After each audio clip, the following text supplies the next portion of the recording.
পূর্বাচলের ভোলানাথপুরে অবস্থিত নীলা মার্কেট আজকাল এলাকার অন্যতম পরিচিত স্থান।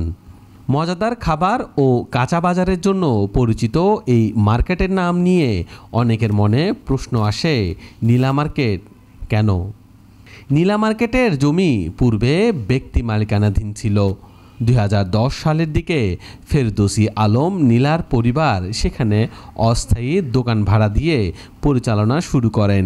শুরুতে সেখানে ছিল কিছু টঙের চা, নিত্য প্রয়োজনীয় দোকান এবং ছোট হোটেল।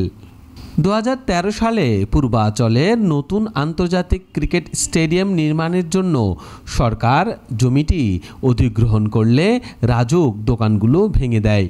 তবে নীলা পাশের রাজুক প্লটে পুনরায় দোকান বসান। সরকারি জমিতে দোকান বসানোর বিষয়টি কয়েক দফা ভেঙে দেওয়া হলেও নীলা স্থানীয় রাজনৈতিক প্রভাবের কারণে বাজার পরিচালনায় সক্রিয় থাকেন। নীলা রূপগঞ্জ উপজেলা আওয়ামী লীগের মহিলা বিষয়ক সম্পাদক এবং সাবেক ভাইস চেয়ারম্যান হিসেবে পরিচিত। নীলার জন্মস্থান ইচ্ছাপুরে গিয়ে জানা যায়, নীলার মা লুৎফা বেগম জানিয়েছেন মার্কেটের নাম আসলে তার মেয়ের নামে পড়েছে। আগে ওই জায়গায় কবরস্থান হিসেবে ব্যবহৃত হলেও বর্তমানে তা সরকারি জমিতে পরিণত হয়েছে। স্থানীয়রা বলেন, মার্কেট গড়ে ওঠার পর দিনকে দিন দোকানের সংখ্যা বেড়েছে। বর্তমানে দোকানগুলো ভাড়া এবং অন্যান্য ব্যবস্থাপনা সমিতির মাধ্যমে পরিচালিত হচ্ছে।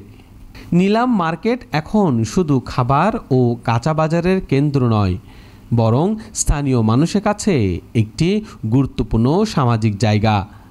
মার্কেটের ইতিহাস ও নামের পেছনের গল্প জানার পর বোঝা যায় ব্যক্তিগত উদ্যোগ এবং স্থানীয় রাজনৈতিক প্রভাব মিলেই এই মার্কেটকে আজকের অবস্থানে নিয়ে এসেছে।